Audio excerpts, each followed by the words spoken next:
Greetings and salutations. Welcome, welcome. Come on in. Come on in. All is a blessing. It is another edition of the revolutionary Hoodoo, New Orleans Voodoo Secrets and Recipes. You are now listening live and always in archive at your convenience and leisure to the Divine Prince, Voodoo Chief, the Divine Prince, Pan African spiritualist, practitioner, author, and advisor, Elagoon, Oloye, Hoodoo, Obeah, Bokur, sharing with you in all things spiritual, mystical, metaphysical, cosmic, evolutionary, revolutionary, healing, and holistic from a pan understanding that all is truly and indeed a blessing. If you can just see beyond the veils, for it is all just an illusion and a test in one of the greatest divine mysteries of this life cycle.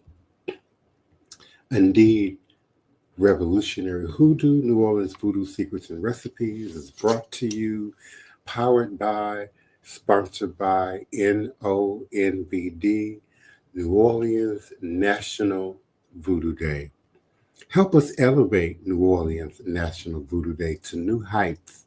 Sponsorship gives your business visibility while supporting the cultural, economic, and spiritual well-being of our community.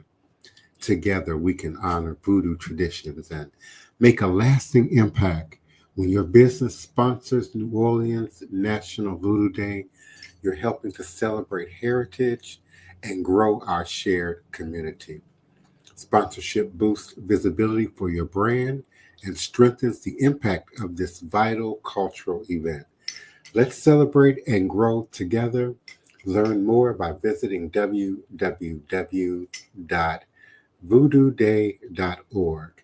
VODOUDAY.org. Support New Orleans National Voodoo Day. And again, this year's National New Orleans Voodoo Day will begin on April 4th with our press conference, April 5th with our art show and symposium. April 6th will be the day of our actual event, beginning with a sacred libation and blessing at the river, and then a progression through the French Quarter to historic landmarks, and then on to St. Augustine Church and the Tomb of the Unknown Slave. And then they will make their way into Congo Square, where I will meet you at the ancestral tree with a powerful ancestral ceremony. So we look forward to your coming, your supporting, your participating, and sponsoring and donating to this powerful event. Please contribute. We certainly appreciate you, Queen Mother, Sister Tony Martinez. Thank you so much for joining us again tonight. How you doing? I'm tired tonight. Peace and blessing. Peace and blessings to you and everyone out there listening. But I've been dealing with silly people on Facebook. Yes, indeed. No, you didn't go down the rabbit Rabbit hole. hole. And behind chickens. Chickens running loose. No, everybody want to jump on the bandwagon and say, I'm going to buy me some chickens and get my own eggs. Yes, indeed. I said, don't do it. Don't do it. So It's then more I than had enough. all these people coming after me on why they should do it. And But of why did you think course, they shouldn't do it? for 7 years, 365 days a year, I raised chickens. Trust me, what you put in it, you're not going to get out of it unless you got time to dedicate every day to them and have the money to back that up. Mm-hmm. Mm-hmm. You know, It's one lady gonna more than tell a me notion. for $25 a week, you can get a couple chickens and a house for them. Tell me who buys $100 a month worth of eggs for an average family. And then you got to feed them chickens, and then you got to water them chickens, and then you got to clean up after chickens, because chickens is nasty, and that's like 3 times a day. So unless you're not working or you got kids and that's gonna be their chore, which they gonna hate you for, don't do it.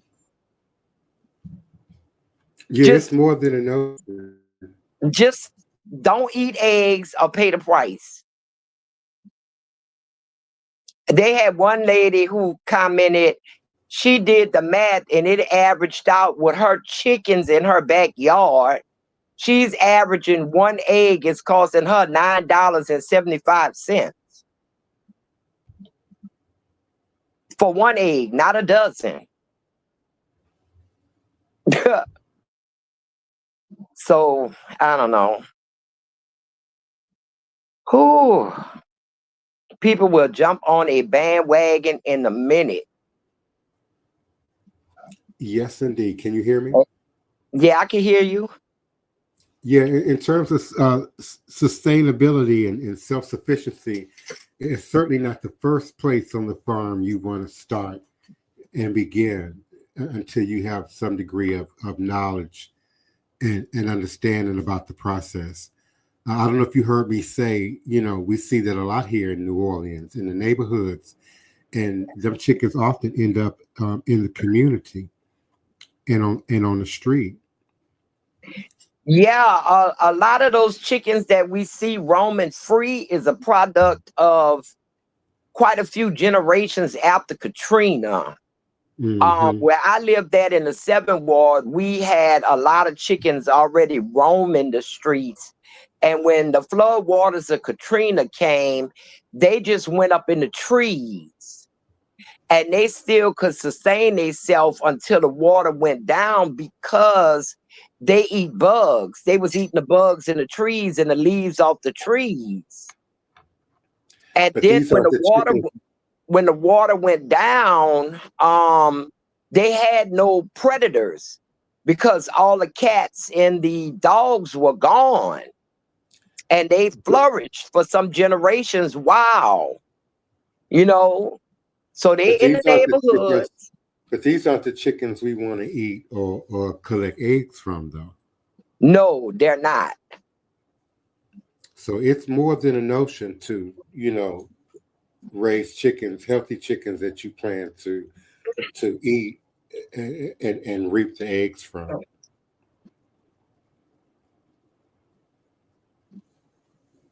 Yeah, but a lot of people, they just, well, I'm gonna give me some chickens. I'm gonna have me some eggs. Oh, really? I had one of my trolls really got under my skin with her foolishness. I had to tell her, look, I could wring their neck, I could gut them, I could pluck them, and I could fry them up all in the same day. Ain't nothing you could tell me about a chicken. That's like being a couch potato. What they call them people who sit on the couch and want to make criticisms about how the quarterback back played his game. Yes, indeed. Yes, indeed. There was a time we called them armchair revolutionaries. Yes, those two. Oh yes, armchair revolutionaries. Yes, Mhm. but that's aren't them. but aren't actually in the work and don't understand the dynamics of what it takes to sustain and maintain the work. Yes, yes, armchair revolutionaries. We have many of those.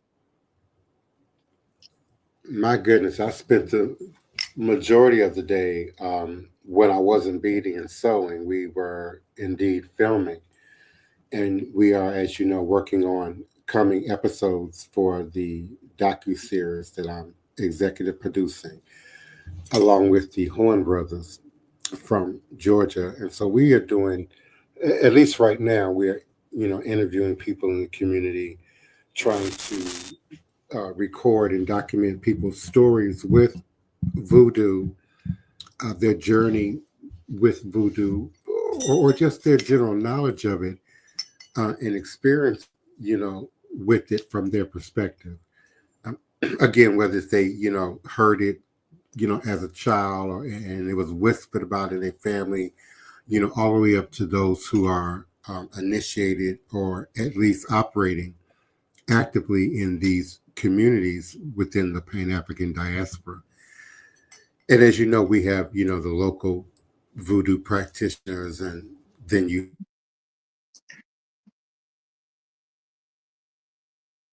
diverse ethnicities, and certainly the West African rooted Voodoo practitioners. And so we're really, really looking forward to seeing that come together for National New Orleans Voodoo Day. But the docu-series will really give you a unique and new original look at the everyday lives and the lifestyle, as we like to say, of people who operate in this traditions.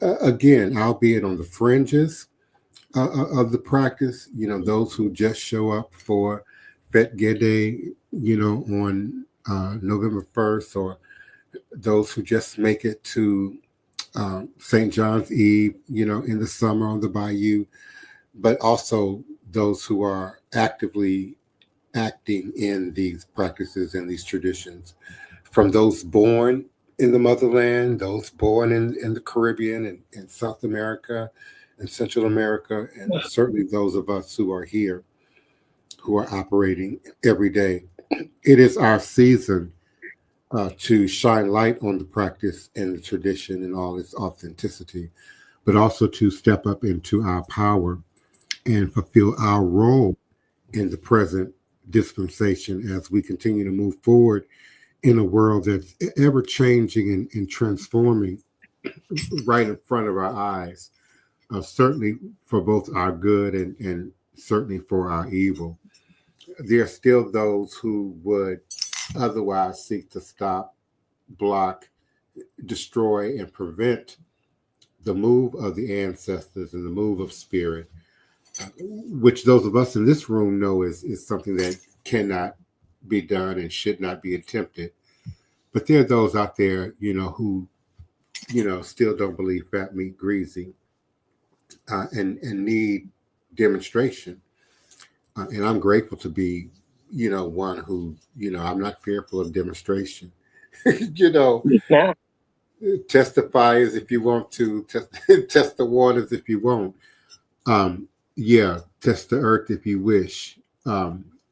So we still have a challenge ahead of us, a distraction, weather, like a passing rainstorm that we must endure while we still reach to create an event that will be historic and continue to be historic, but also life-changing and life-affirming for so many of us in this community that have found spirituality and tradition, amongst ourselves, but still seek that communal gathering, that come together at some level of community. And we understand that Asé, as an energy, is shared and conferred upon. And so the more of us who gather together in the support in the name of Voodoo and Aboriginal and Indigenous traditions, the stronger for us all, and the greater degree of survival and thriving for us all in the coming world that lies ahead. Listen, we've tried marching, we've tried protesting, we've tried letter writing. We've tried the system. We've tried the church. We've tried various organized religions, Islam, Rastafari, and the like. it is time that we operate in what we have a receipt for active resistance birthed in voodoo. And so we continue to pay homage and acknowledge Haiti, not just for its ability to rebirth the tradition in this so-called new world, but to birth revolution and activism and doing something about the condition, and not just laboring every day and sort of complaining about it, but finding the strength in the will in those wee hours of the morning, in those, down times on the weekend, and certainly in those late nights when they would escape, to the wilderness, to connect with the spirits and to connect with God, the ancestors. We great deal of due honor and respect for birthing revolution in the new world, birthing freedom in the new world. So as we move into a season, a time where we are going to see a new level of fight for justice and liberation and freedom, let us now call on that which is innate and inherent to us, that which resides in our very blood, that which we all have in common, and don't have to argue over or debate over. And that's really our connection to our ancestors, into the spirit realm. I believe and teach that God speaks in a soft, still voice, requiring us to be still, to be quiet, to be meditative, to be prayerful, to take ritual application and ceremony. And sometimes we still don't hear that soft, still voice of God with clarity over the background noise. But your ancestors, which science now supports us in understanding, exist and stand up in our blood. Ancestral memory survives in the blood. Some suggest at least 11 generations. We share in common that connection to that power, to that history, certainly to that trauma. And we often trauma bond, but don't bond over the magic and the power and the divinity that is us and does dwell within us. And understand, we create and recreate our reality with our mouth. And before that vibration and that breath and that word proceedeth out of the mouth, it must first resound in the ori of your head, in the consciousness, the labitet of your consciousness. And so even that which we think of ourselves, even that which we think about our condition, becomes a part of our reality, becomes a part of our experience. So it's critical that we be reborn, that we be renewed, that we do things a new way, that we apply new technology, starting from the mind and in the quantum metaphysical dimensional spaces, and begin to truly envision a reality that mirrors our best interests. A great detriment I've seen over the last, 15 years, along with the blessing of deeper understanding of mental health and education and how that works and how that applies. But a side effect of that is a space where we see more sadness, more depression, more anxiety out in public spaces, certainly to include social media and the internet. And again, it's healthy to speak our truth in a healthy space, in a healthy way, sometimes with the right guidance and mentorship. But we must also be very careful about over speaking the story of our trauma and strengthening that trauma bonding that takes place in our peer groups, our friendships, our relationships, the dynamics between ourselves and our friends and family.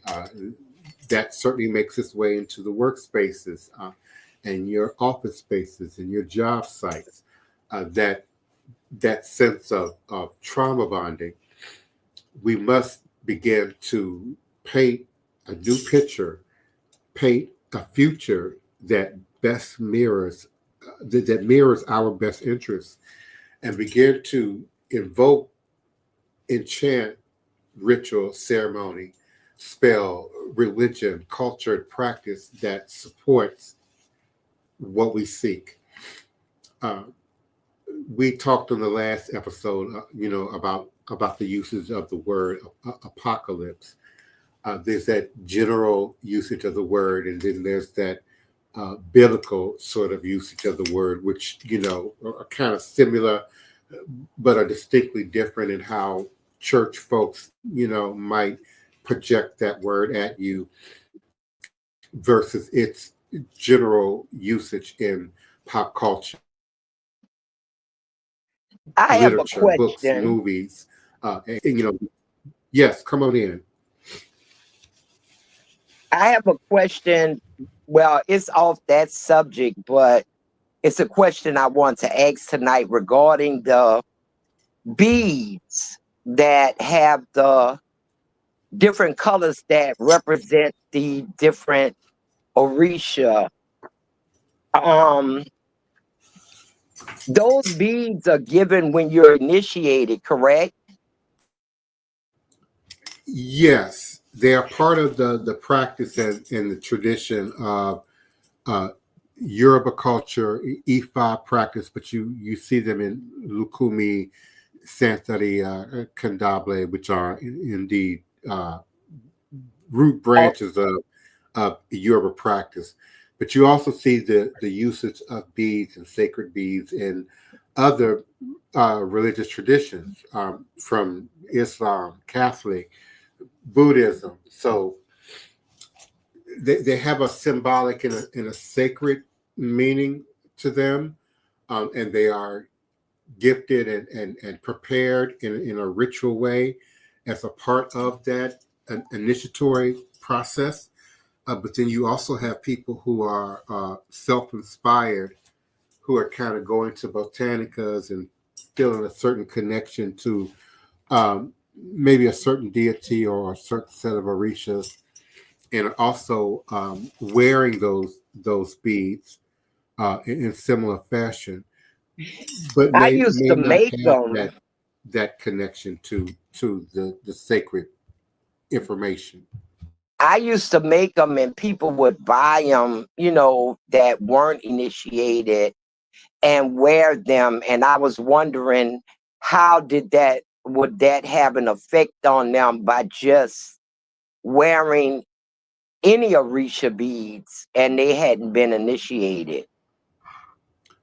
Well, I firmly believe, and I was taught that power can be conferred upon anything under very particular conditions. We can have a connection to that lucky bead, or a button off of grandma's dress, or that toy that someone gave us, or a loved one purchased for us, and develop a certain connection to that item. But when you're talking about someone who's actively projecting spirit onto things, so even someone who's not necessarily initiated into the tradition can still wear certain beads and feel a sense of protection, or luck, or anointing from them. It's said to be better to receive them as a gift, either through initiation or from an elder, or a mentor.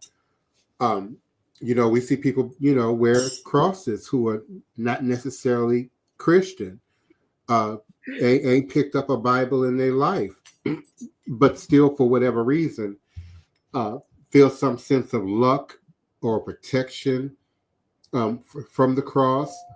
Sometimes it is an ancestral, inherited thing For example, I have a Bible that my mother gave me as a child, and of course, my mother is still, alive and well at 82. Uh, but I feel a sense of anointing and connection to her and her natural iyami and sacred and mysterious power as a woman, connected to that talisman. And it's a talisman of her honor and her respect. So, we can imbue power just as we can imbue wickedness, as gods and humans, at our choosing. We say something is cursed, or something is bewitched, or something is just bad luck for me. Something creates negative, vortex.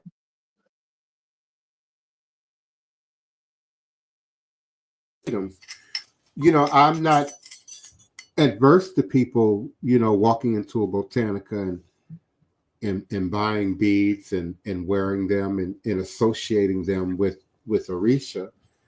I don't necessarily think there's harm there. I think the harm comes in is when people are misled or mislead themselves through inadequate study and research. Back in Yeah. our day, one of the first outings outside of the classroom I can remember in elementary school was first to the library, and they taught us how to navigate the Dewey Decimal System. And there was an understanding that, yes, the library's open, it's free, anybody can pull this door and come on in.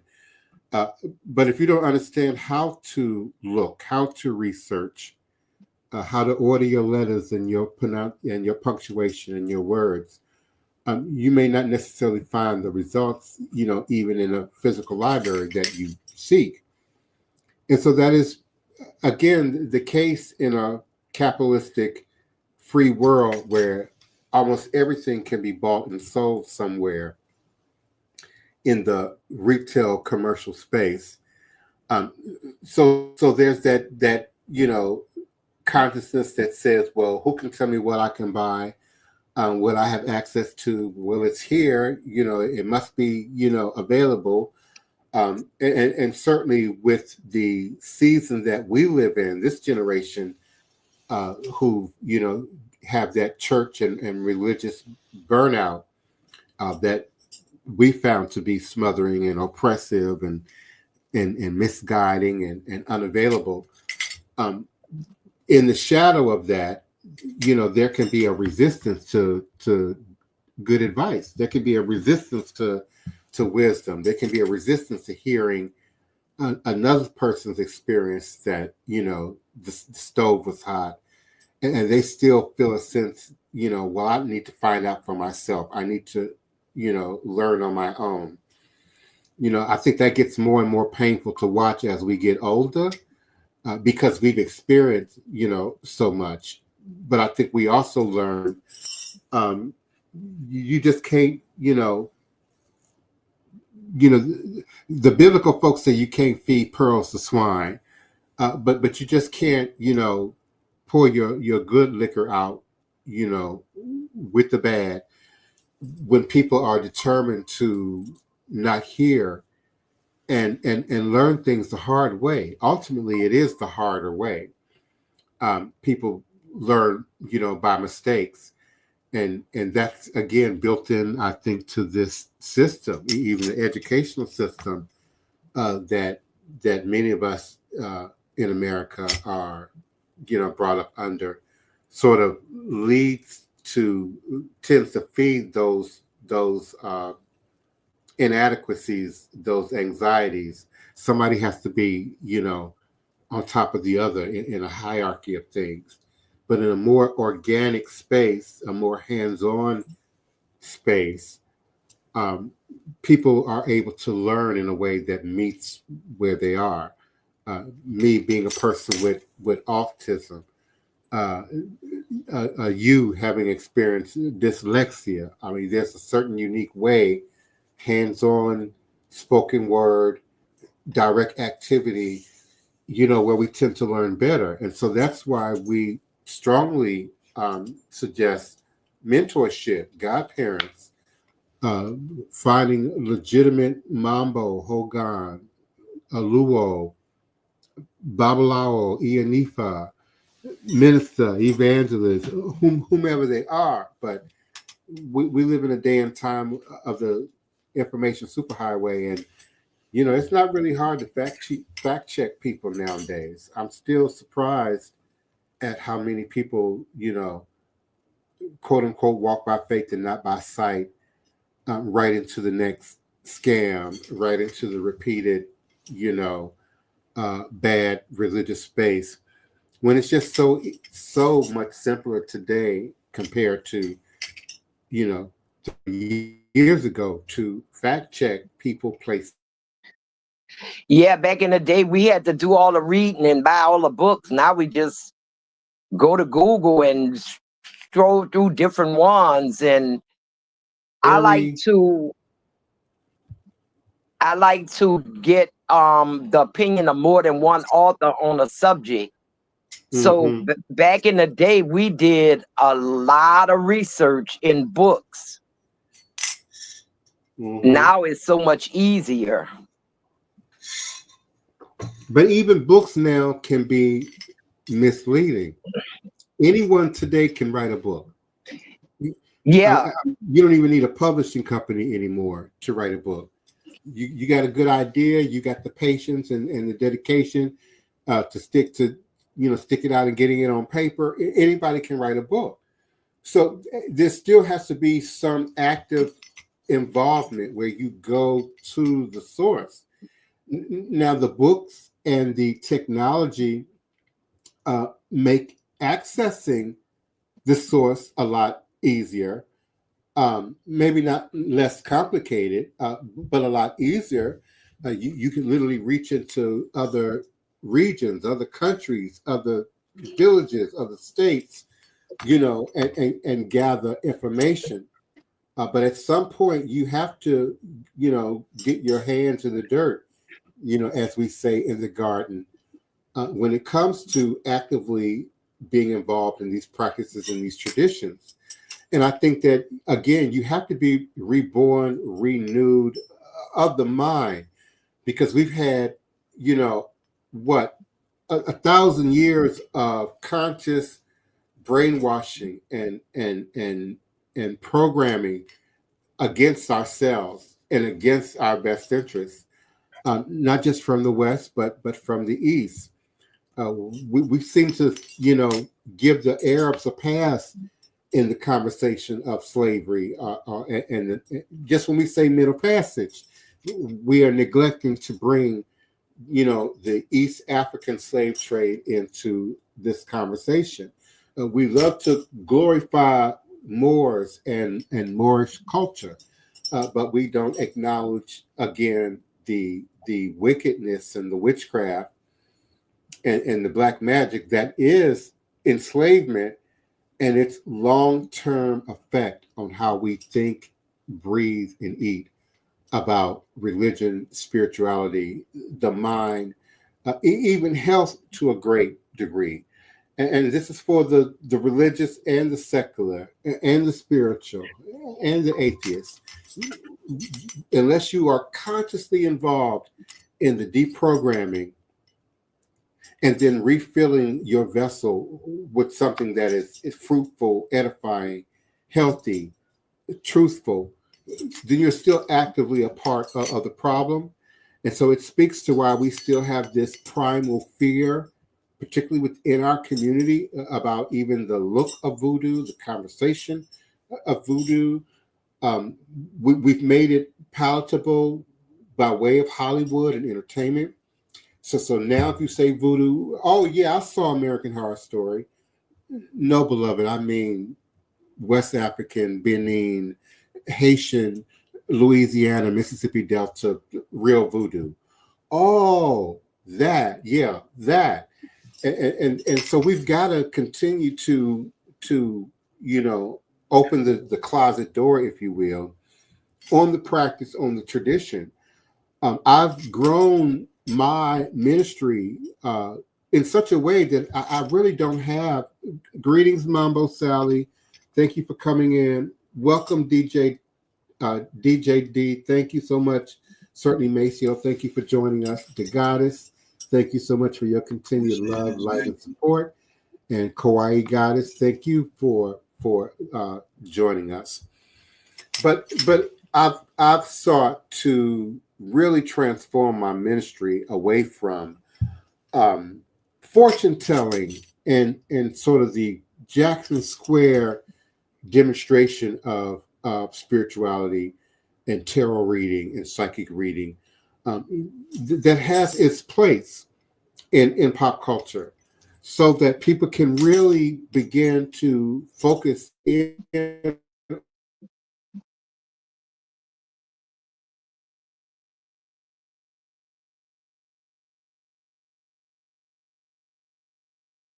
West African root demonstration, it's Haitian demonstration, certainly it's Central and South American demonstration, and that which is unique to us here in North America.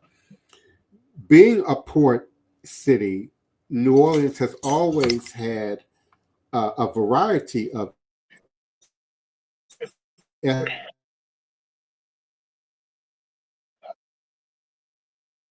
marketplace, if you will. But again, with time, with culture, with technology, that has only grown to a more global demonstration. We were talking today while we were filming about just the awareness, no matter where you travel in the world, and many within our group, like Sally Ann, are world traveled and have been in many other countries and national states around the world. And everybody knows about Louisiana, New Orleans, Voodoo. Everybody knows about Marie Laveau. They may not always have the details, quite right. They may not always have, mastered the historic details that go along with the myths and the legends. But Asia, Australia, Europe, the Middle East, South America, Central America, it just doesn't matter where you go. Every traveler knows of New Orleans, Marie Laveau, and Voodoo. So it's a powerful time for us to reclaim what is ours, what is an extension of our history, but also continues to be an extension of our purpose. Many of us have found healing and salvation, empowerment through Voodoo and indigenous and aboriginal practice and tradition. I welcome your comments, questions, requests, contributions. Again, thank you so much, Sister Val, for being so attentive and joining us here consistently. Thank you, Maceo. We certainly appreciate you. And again, we welcome your microphone and your camera. We certainly want to include, your age demographic and the younger demographic. Voodoo is not age specific. People are born into Voodoo. People die and transcend into the next dimensional space from Voodoo. So there's every age group, every class of society is represented in Voodoo, no matter where you find it in the world. And you're beginning to find a diversity of ethnicities that are finding their solace in Voodoo. I often say the one thing that we indeed have in common is ancestors and our ability to connect to the realm of the ancestors and that power that continues to push us all forward to our best selves, to our best lives here on Mother, Father, Earth. So we indeed welcome you to be a part of this community virtually, but also literally right here on the ground. Is everyone listening coming to National New Orleans Voodoo Day? Mambo Sally Ann would like to know. Maceo, are you coming? D Goddess, are you coming? Kawahi Goddess, I'm are you? coming that day to Armstrong Park. Sister Val will be there that day. To Armstrong Park. Yes, indeed. I have a lot to learn Yes, ma'am. because Yes. unlike a lot of people, I am not an initiate, and it's a lot I study. And when I study a subject, I study it like it's a college course. I mean, when I was studying that magical book, I had to have the Hebrew dictionary, a Torah, the lost books of the Bible, a Protestant Bible, a Catholic Bible, a set of encyclopedias. I mean, notebooks. I took notes. I wrote down. I looked up definitions, found out how words worked. Oh my God. That was a task, and that's how I go into everything. So I have a lot to learn, especially on the do's and don'ts. Mm-hmm. And what is what, the symbols, the spells, a lot of stuff. Like I said, I know a lot of stuff from growing up, but the stuff I learned, I didn't have a name for a lot of stuff that I did. And through studying, I have found a lot of stuff, but I'm seeing that it's so vast and so much that you have to learn on the subject to be a part of it if you're going to do it correctly and Mm-hmm. not just be one of those people that go 2 weeks and now they know everything and they giving readings and stuff and giving people gree bags and not knowing what they're giving people actually. Mm-hmm. Mm-hmm. I owe one of my children to not knowing what I am doing and touching stuff. Yeah. I went to a festival and I saw these beautiful brass earrings and I picked them up, and the girlfriend I was with me was like, "Girl, put that down. Don't touch that." And I dropped them back. I said, "Why? What's wrong?" She said, "That's fertility dolls." And oh my God, 2 months later, I was pregnant. Yes, indeed. I was like, "Oh no." And after I had my daughter, I decided I wanted fertility. After learning about fertility dolls, I decided I wanted one on my altar that I was setting up at my house. Well, my oldest daughter, I told her about the fertility doll, and she decided when we had a gathering at our house that she would take it off the altar and run around and rub it on all the females at the gathering. And we had 6 babies born out that group. So everybody in my family bewares of the fertility doll if they can have kids, because everybody knows that story. So, about what happened, what was done, and sure enough, they didn't want to get pregnant, but they got pregnant within a month or two of her rubbing them with the doll, running around laughing and rubbing them with it. Yes, indeed. So I'm very careful what I'm touching. Yeah, I keep authentic West African voodoo dolls on many of my altars. Don Tour has some. Oshun has some. Yemaya and Mami Wata have some. And I have them from a diversity of locations. Yeah, Nigeria, mine is from Ghana, the one that Senegal. I had. It's from Yeah, Ghana. I have a few from Ghana. Um, I think I have one from Ivy Coast. But yeah, they certainly carry the spirit of fertility, and fertility can also manifest in other ways beyond just pregnancy. Yeah, Uh, that's why I wanted one on my altar.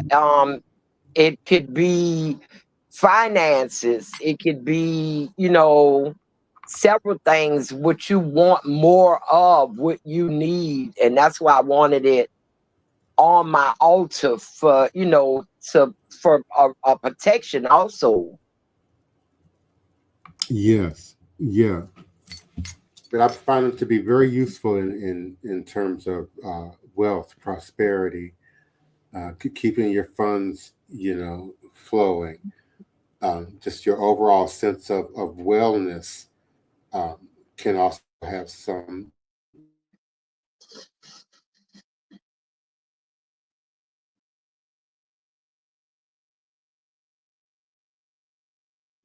Are you still sewing? Children are often symbolized in many Aboriginal and Indigenous cultures to represent not just the abundance of fertility, but the abundance of life and well-being. When we celebrate Kwanzaa and we have the mazeo or the corn on the table, and I like the multicolored what we used to call Indian corn, and it's supposed to not only represent the children of the generations still yet to come, but also the wealth and the prosperity of the generations living and still yet to come. So, yeah, I love just the whole idea of fertility dolls and the spirit of fertility being welcomed into our personal spaces. The Alchemist says it will be their birthday month, and they are planning to be here for the National New Orleans Voodoo Day. The Alchemist asks a question regarding spiritual hygiene. What is the best way to take a spiritual bath? To pour it over you or to sit in it? It depends. Um, Certainly, it depends. For those who are operating in a system, um, there's a way within the dynamics of your system or your house or your elay or your coven in which you apply the spiritual bath. So I don't want to suggest that my way is universal across the board. Um, but it depends. It depends on perhaps what you're cleansing, the season in which you're cleansing in. Uh, you know, I like personally, I like the spiritual baths. I tend to take more baths than showers because I just prefer the spiritual bath. I like the time and the ceremony of preparing the bath and the items and ingredients in the bath. I like the candles. I like the music or whatever vibrational instrument I might be utilizing in that space. But I may um, utilize spiritual cleansings of various sorts, standing. When I'm particularly if I'm out in nature, we have sacred spaces and shrines out in nature that we visit at specific locations in the city. And surprisingly, Mambo Sally, and no one ever messes with them either. They're not like right out in the open, Macaroon and I, but they are accessible, to the public. And in our experience, people see them, but they do not touch them. But anyway, I might pour uh, a cleansing, over my hands or over my feet, or over my head, or over the head, of another person, and chant or sing a particular sacred song or an ariki from Ifa Yoruba culture, and again, it would depend on why. What's the reason for the cleansing? What's the reason for the spiritual bath? But I guess in just terms of just general spiritual baths, I like the tub. I just do. Whether it's Yeah, I huge, like to old, sit. yeah,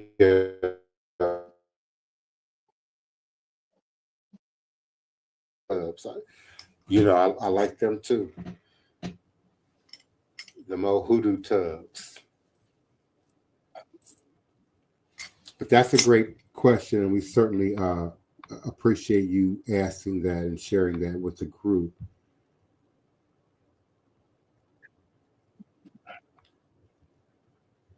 Greetings, greetings.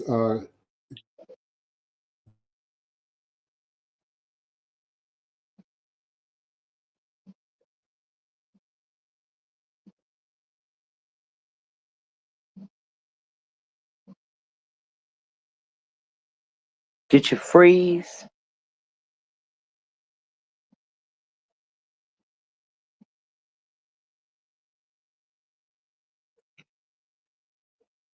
Okay. Are we there? Are we frozen? Are we there? Yeah, I just asked that you freeze because you were talking and you kind of went out. But when I do a spiritual cleansing for myself, it's just my Can't preference. hear much from my end. I like to sit in a tub and submerge Mm-hmm. Mm-hmm. Now, when and you say have the submerge, candles. you mean submerge. I mean, go under the water. Yeah. Yes, that is all Yeah. in my hair. I like to submerge myself in the tub full with the candles, the incense, and the music, whatever music I Mm-hmm. feel like, I kind of let my spirit guide me. Mm-hmm. And especially when I was working with the public, I took a lot of spiritual baths because I want to make sure that I got that negative energy off of me. Mm-hmm. But it is indeed also cultural and regional. I'll never forget during the evacuation after Hurricane Katrina. I didn't leave till 4 days after the water came, and my neighbors on the other side of the house, um, you know, got me out of the city. Thank God they were white because we could have, lost our lives crossing over into the West Bank at that point after the flooding had started happening. And so in Dallas, Texas, what am I going to do? How I'm going to survive? Ain't nobody going to hire me looking like this. I'll be dreadlocks, down my ass. Ear African earplugs, 5 holes in each ear. What am I going to do in Texas of all places? But it was really the blessing of the Mexicans and the Latinx community. I somehow got moved into a apartment complex that was 98% Mexican and Hispanic. And so I was one of the few Americans and non-Spanish speaking people that moved into this complex, and it kind of sit down a hill, that down, you know, in a groove in the earth, and then there was a creek that sat behind this apartment complex, and people had long open holes in the fence to gain access to this creek, and it was almost like, I don't know, like going back into Jurassic World. Just the vegetation and certainly the water was flowing. There was, crawfish and other life, down in this heavily vegetated groove in the earth. And the city itself is up above you, 30, 40, 50 feet up above your head. And you're down in this groove, this crescent or crevice, I should say, in the earth, in North Dallas. And I had a little garden outside my apartment door, and I'm always growing edible herbs and certainly herbs that I would use in ceremony and cleansing. And much of the adults spoke no English at all. It was the children, 8, 9, 10, that would often, knock on my door, and ask, if I would do limpia, a spiritual bath or cleansing, and readings. And on the occasions that I did readings, it was often the children that would interpret for the parents and the grandparents and the aunties and the uncles the divination as it was being spoken on the board. But rarely, maybe once or twice did we do, uh, cleansings. They prefer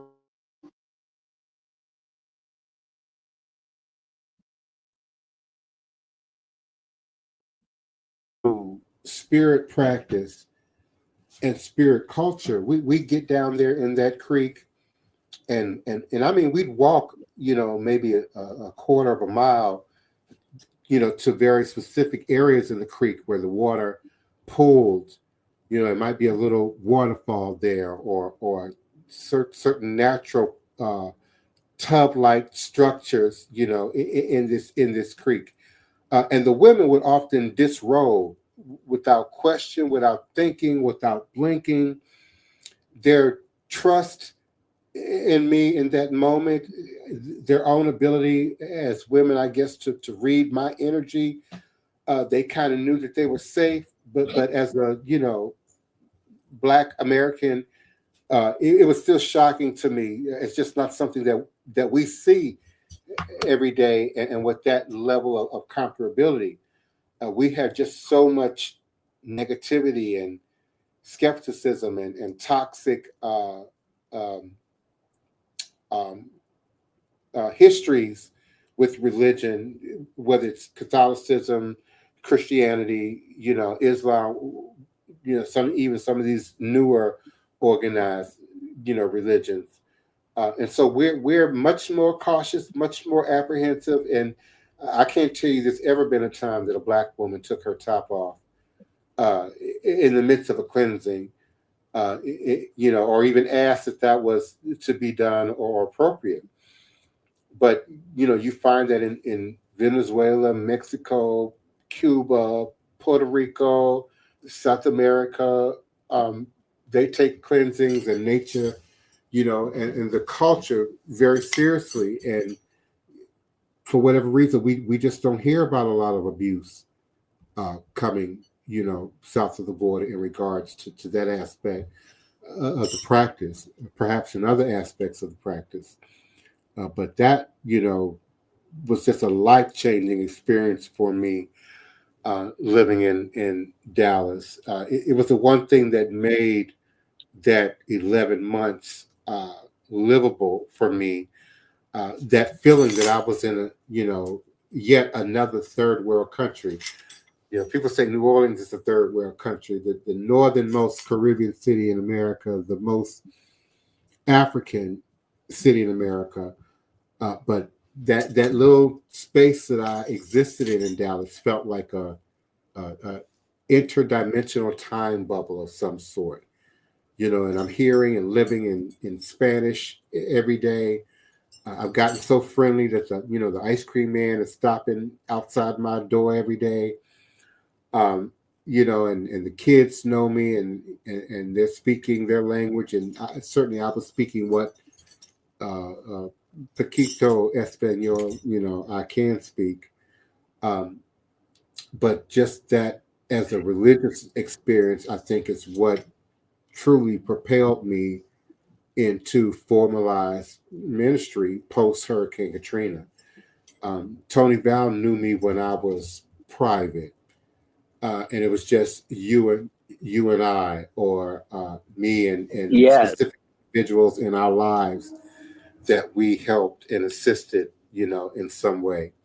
I And remember the first time you went to the creek and the woman disrobed And when you got finished with the ceremony, you called me on the phone, totally shocked how she did it. Just, you was like, Val, she just took her shirt off. And Yeah. you was like, I didn't ask her to, she just automatically did it. And I was trying not to show my surprise. With her mama, her Yeah, sister, I and her remember you kids called right me. there. I was like, oh Lord, am I about to get a lawsuit? And I remember you called me and we both was like, what? And you was like, yeah, she did it so natural. Like it was what she was supposed to do. And she knew she had to do that.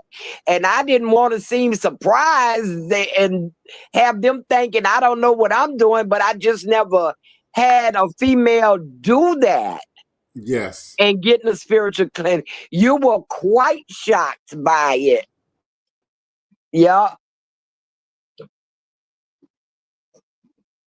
We talked about it and laughed about it, and you kind of got used to it.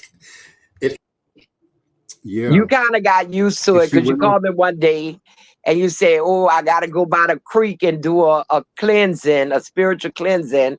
So let me be prepared for the lady to disrobe, to take her shirt off, to take her skirt off and sit in the water. And she started inviting other people. Yeah. You know, men, women, and elderly started coming after that.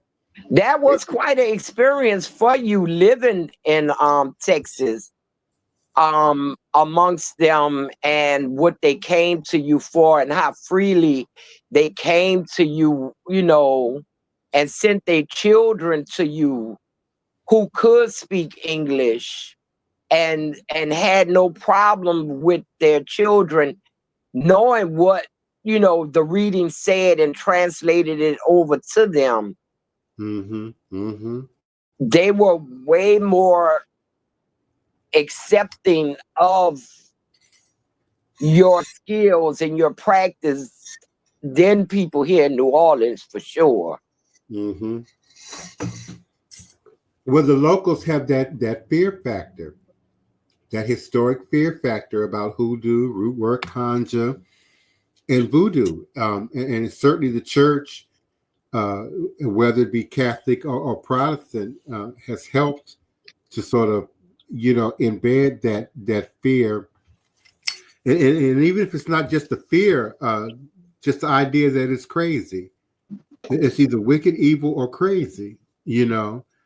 Whereas it's interesting how the Latinx community has just ingrained African spirituality into their culture in the way that they have, while still experiencing racism and shadeism and colorism among their own people, much like we do.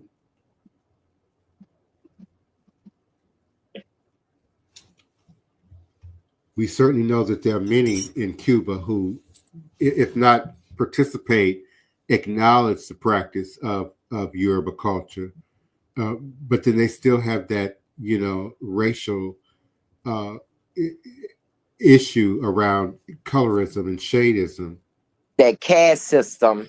Yes, yes. I was married to a Cuban, and that opened up a whole new window, a door into spirituality.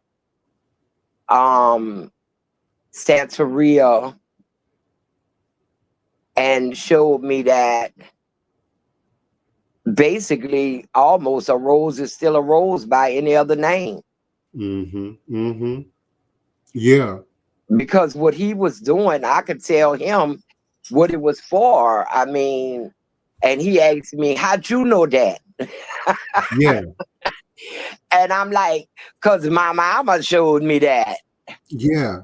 It's kind of universal. It's just other names. And I think that was what was so powerful about the Mexicans in North Dallas. They didn't need to speak the language. They knew what they saw. They knew what Yeah. they were looking at. And if they had any question, once I opened my door and they came in, they knew exactly where they were and where they needed to be. They knew it when they saw it. Yes, yes.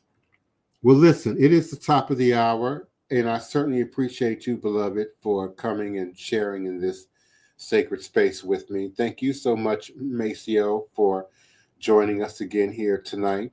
Thank you to our beloved Mambo Sally Ann Glassman of La Source in Chien, Home 4, our local Haitian Voodoo temple here, led by Sally Ann in the Healing Center. And I also want to thank and appreciate my friends and family, longtime friends and family of the Goddess Initiative, Neophyte Bokor, the Goddess, the Alchemist. Did I miss anyone?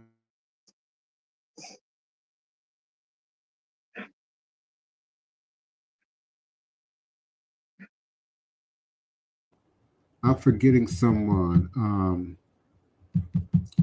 and my screen is acting up. But I certainly thank each and every one of you for your continued listenership and support of this platform and of New Orleans National Voodoo Day.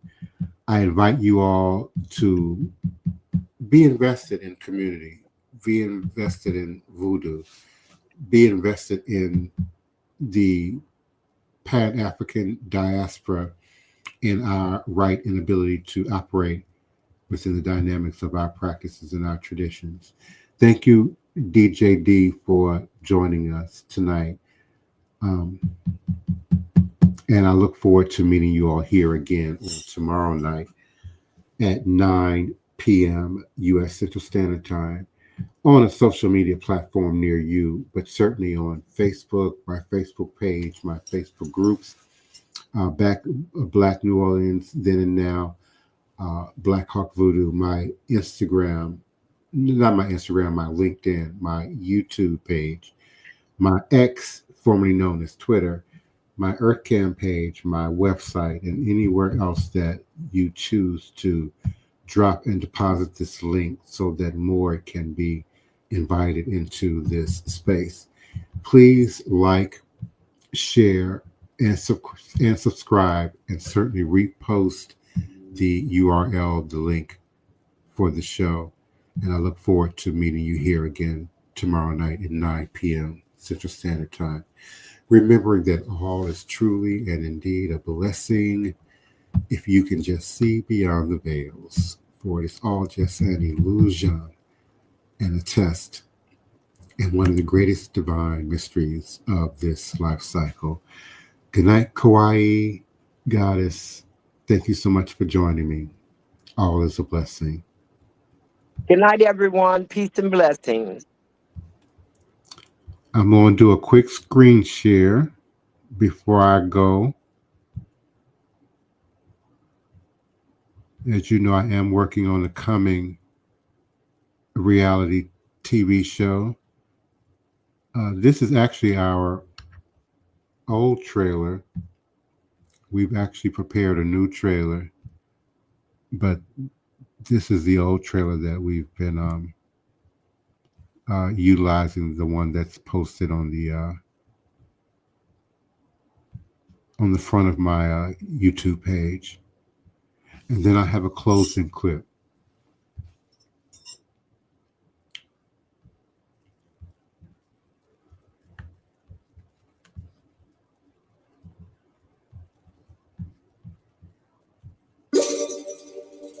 Audio Jungle.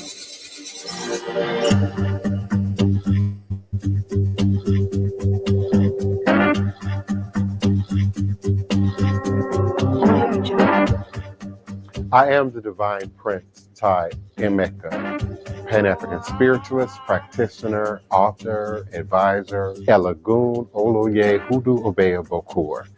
I reside in this beautiful and legendary, historic Treme, New Orleans, Louisiana.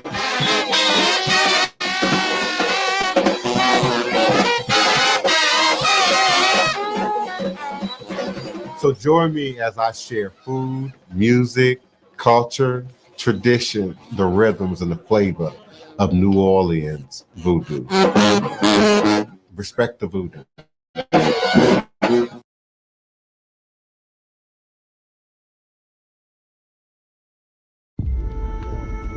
At the beginning of this, maybe I was more skeptical.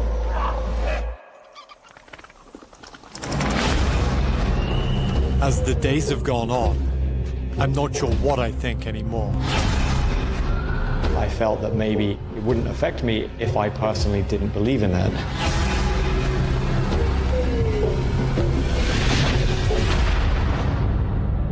So, knowing what you know now, would you still get cursed? I'm seeking out a curse, a hex to put on myself. A curse could end your life. You're literally begging the devil to knock on your door just to prove to you that God's real. He could curse you with stupidity, but we think you got that down. Despite the warnings, I'm investigating the real-world effects of dark magic. Looks like you have a lot of love and a lot of opportunity. You are going to cause damage to that. How do you feel after doing this? Evil. That must be quite seductive. That's the power you're calling on. The devil, right? Quite seductive. I'm going to enter into a pact with Satan. Señor Satán, Lucifer, presentamos a este hermano. Con tu fuego purifica. Wyong is pretty much the epicenter of all black magic.